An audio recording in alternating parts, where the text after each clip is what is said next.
নমস্কার, কেমন আছেন আপনারা? আশা করি সবাই ভালো আছেন। ভালো থাকুন, সুস্থ থাকুন, ওইটাই ঠাকুরের কাছে প্রার্থনা করি।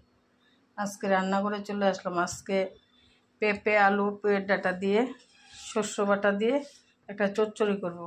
আপনারা পাশে থাকবেন, দেখতে থাকবেন। তার জন্য নিয়েছি এখানে পেঁপে, আলু, পুয়ের ডাঁটা কেটে নিয়েছি, সর্ষা আর রসুন বেটে নিয়েছি একসঙ্গে, লঙ্কা বেটে নিয়েছি। পাশে থাকুন, দেখতে থাকুন। এখন খালি কড়াইয়ের মধ্যে এগুলোকে একটু মজিয়ে নেব নুন হলুদ দিয়ে।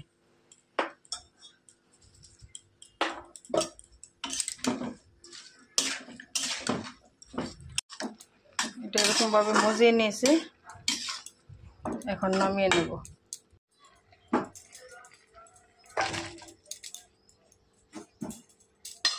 কড়াইতে তেল দিয়ে দিলাম,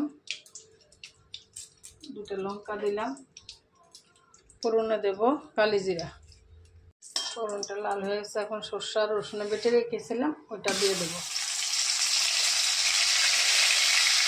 লঙ্কা বাটা দেবো, কাঁচা লঙ্কা দিয়ে করেছি। সর্ষে বাটাটা কষানো হয়ে গেছে, এখন এর মধ্যে সবজিগুলো দিয়ে দিলাম। 1 চামচ চিনি দিলাম, কারণ চচ্চড়ির মধ্যে একটু চিনি দিলে খেতে ভালো লাগে। 1 চামচ চিনি দিলাম।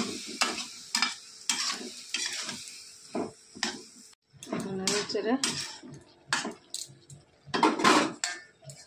নেড়ে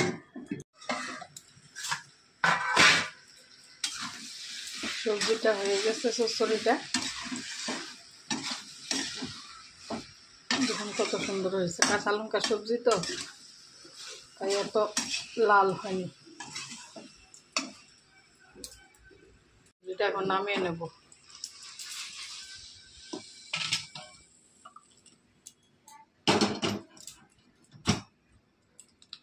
এরকমভাবে আপনারা চচ্চড়ি বানাবেন, খাবেন, খেতে খুব টেস্টি হয়। কমেন্ট করে জানাবেন কেমন হয়েছে।